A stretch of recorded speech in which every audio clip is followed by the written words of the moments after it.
இத்துடன் இன்றைய நிகழ்வுகள் நிறைவடைந்தன. வணக்கம். தவளக்குப்பம் பகுதியில் அனுமதியின்றி வைக்கப்பட்ட கட்டவுட்டுகள். போலீசாரின் பாதுகாப்புடன் பொதுப்பணித்துறை அதிகாரிகள் அதிரடியாக அகற்றம். 50% ஊதிய நிலுவை உள்ளிட்ட கோரிக்கைகள் வலியுறுத்தல். புதுச்சேரியில் ஓய்வு பெற்ற அங்கன்வாடி பணியாளர்கள் நலச்சங்கம் சார்பில் தர்ணா போராட்டம்.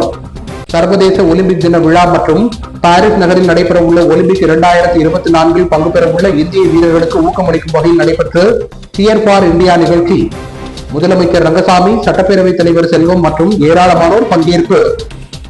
புதுச்சேரியில் ராகுல் காந்தியின் உருவப்படத்தை எரித்தும் செருப்பால் அடித்தும் பாஜகவினர் போராட்டம்.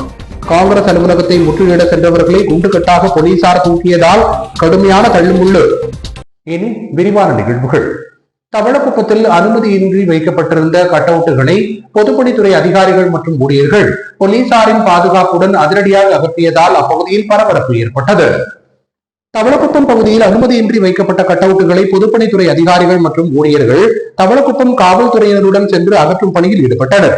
அப்போது திருமணத்திற்காக வைக்கப்பட்ட கட்டவுட்டுகளை திருமணம் முடிந்த பிறகு அகற்றும்படியும், இதற்கு முன்பு எவ்வளவோ கட்டவுட்டுகள் பேனர்கள் வைத்த போது எந்த நடவடிக்கையும் எடுக்கவில்லை, ஆனால் தற்போது மட்டும் போக்குவரத்திற்கு இடையூறாக இருப்பதாக கூறி அகற்றுகிறீர்கள் என திருமணம் நடைபெற்ற உறவினர்கள் காவல்துறையினரிடம் வாக்குவாதத்தில் ஈடுபட்டனர். அப்போது அப்பகுதியில் சிறிது நேரம் பரபரப்பு ஏற்பட்டது. இந்த ஆக்கிரமிப்பு அகற்றும் பணியில் உதவி ஆய்வாளர் சண்முக சந்தியா பொது இடங்களில் அனுமதியின்றி பேனர்களை வைக்கக்கூடாது என்றும், தாங்கள் வேண்டுமானால் திருமண மண்டபத்திற்கு அருகாமையில் வைத்துக் கொள்ள வேண்டும் என்றும் கூறி சமாதானப்படுத்தி அவர்களை அனுப்பி வைத்தார். 50% நிலுவை ஊதிய தொகை உள்ளிட்ட பல்வேறு கோரிக்கைகளை வலியுறுத்தி புதுச்சேரி ஓய்வு பெற்ற அங்கன்வாடி பணியாளர்கள் நலச்சங்கத்தினர் தர்ணா போராட்டத்தில் ஈடுபட்டனர். புதுச்சேரி ஓய்வு பெற்ற அங்கன்வாடி பணியாளர்கள் நலச்சங்கம் சார்பில் சாரத்தில் உள்ள மகளிர் மற்றும் குழந்தைகள் மேம்பாட்டுத்துறை முன்பு மாபெரும் தர்ணா போராட்டம் நடத்தப்பட்டது.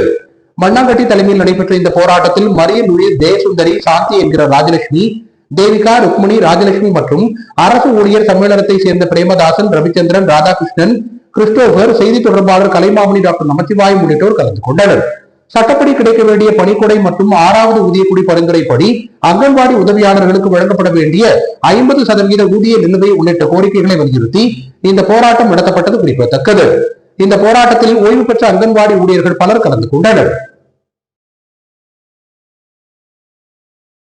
சர்வதேச ஒலிம்பிக் தின விழா மற்றும் பாரிஸ் நகரில் நடைபெற உள்ள ஒலிம்பிக் 2024 போட்டியில் பங்கேற்க உள்ள இந்திய வீரர்களை ஊக்கப்படுத்தும் வகையில் புதுச்சேரியில் நடைபெற்ற கேர் ஃபார் இந்தியா நிகழ்ச்சியில் முதலமைச்சர் ரங்கசாமி, சபாநாயகர் செல்வம், வேளாண் துறை அமைச்சர் தேனி ஜெயக்குமார் உள்ளிட்ட ஏராளமானோர் பங்கேற்று சிறப்பித்தனர்.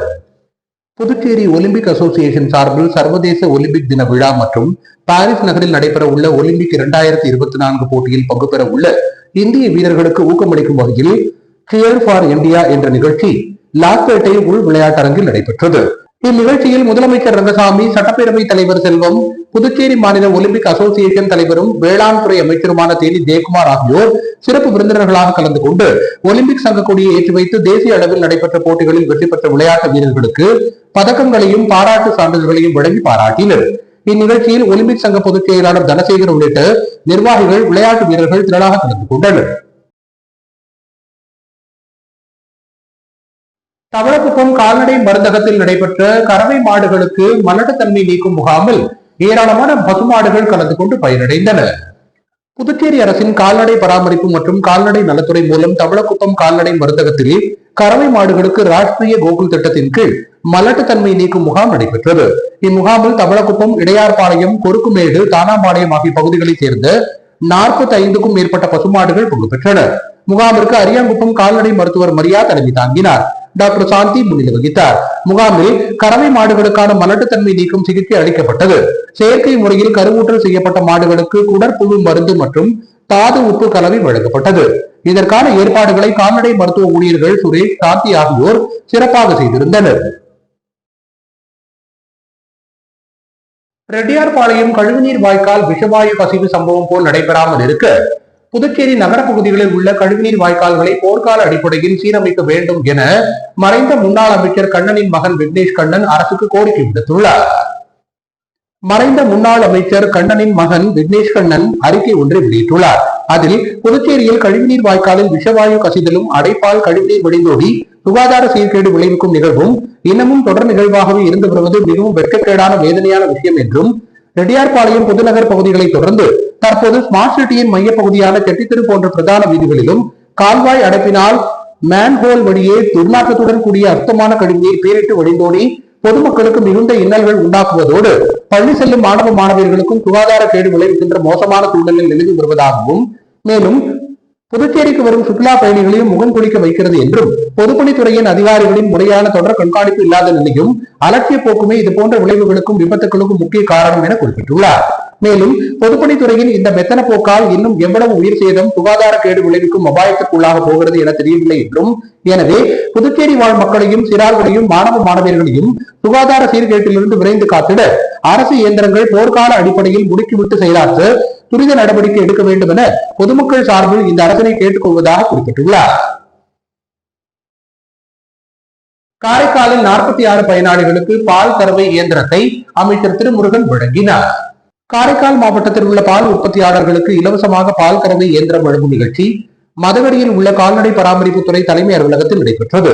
இந்நிகழ்ச்சியில் சுமார் 45,000 மதிப்புள்ள பால் கறவை இயந்திரங்களை உற்பத்தியாளர்களுக்கு கால்நடை பராமரிப்புத்துறை சார்பில் மாவட்டத்தை சேர்ந்த 46 பயனாளிகளுக்கு வழங்கும் நிகழ்ச்சியில் புதுச்சேரி அமைச்சர் திருமுருகன் பயனாளிகளுக்கு வழங்கினார். இந்நிகழ்ச்சியில் காரைக்கால் மாவட்ட ஆட்சித்தலைவர் பொறுப்பு வகிக்கும் ஜான்சன், கால்நடை பராமரிப்புத்துறை இயக்குநர் லதா மங்கேஷ்கர், கால்நடை பராமரிப்புத்துறை கூடுதல் இயக்குநர் முனைவர் கோபிநாத் மற்றும் துறை சார்ந்த அதிகாரிகள், முக்கிய பிரமுகர்கள் கலந்து கொண்டனர். புதுச்சேரியில் ராகுல் காந்தியின் உருவப்படத்தை எரித்தும் தீயிட்டு கொளுத்தியும் செருப்பால் அடித்தும் பாஜகவினர் போராட்டத்தில் ஈடுபட்டனர்.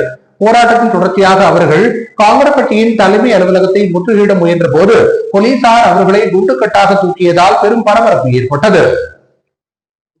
பாராளுமன்ற கூட்டத்தொடரில் இந்துக்கள் வன்முறையாளர்கள் என ராகுல் காந்தி பேசியதை கண்டித்தும், ராகுல் காந்தி மன்னிப்பு கேட்க வேண்டும் என வலியுறுத்தியும் புதுச்சேரி பாஜக இளைஞர் அணியினர் 50க்கும் மேற்பட்டோர் காமராஜர் சிலை முன்பு கண்டன ஆர்ப்பாட்டத்தில் ஈடுபட்டனர். ராகுல் காந்தியை கண்டித்து கோஷம் எழுப்பிய பாஜகவினர் ராகுல் காந்தியின் உருவப்படத்தை கிழித்தெறிந்தும் தீயிட்டு கொளுத்தியும் உருவப்படத்தின் மீது செருப்பால் அடித்தும் தங்களுடைய எதிர்ப்பை தெரிவித்தனர். தொடர்ந்து ஆர்ப்பாட்டத்தில் ஈடுபட்டுக் கொண்டிருந்தவர்கள் திடீரென காங்கிரஸ் கட்சியின் தலைமை அலுவலகத்தை முற்றுகையிட ஓடினர். அப்போது போராட்டக்காரர்களை பின்தொடர்ந்து ஓடிய போலீசார் போராட்டக்காரர்களை தடுத்து நிறுத்தியதால் போலீசாருக்கும் போராட்டக்காரர்களுக்கும் இடையே கடுமையான தள்ளுமுள்ளு மற்றும் வாக்குவாதம் ஏற்பட்டது. இதனால் அப்பகுதியில் சிறிது நேரம் பரபரப்பு நிலவியது. இது குறித்து புதுச்சேரி பாஜக மாநில பொதுச் செயலாளர் மோகன்குமார் கூறுகையில், நாடாளுமன்றத்தில் இந்துக்களை அவமதித்து பேசிய ராகுல் காந்தி உடனடியாக மன்னிப்பு கேட்க வேண்டும் என்றும், ராகுல் காந்தி எதிர்க்கட்சி தலைவராக இருக்க தகுதியற்றவர், அவரை தகுதி நீக்கம் செய்ய வேண்டும் என வலியுறுத்தினார். இந்நிலையில் போராட்டத்தில் ஈடுபட்டு காங்கிரஸ் அலுவலகத்தை முற்றுகையிட முயன்றவர்களை போலீசார் குண்டுக்கட்டாக தூக்கியதால் அப்பகுதியில் பெரும் பரபரப்பு ஏற்பட்டது.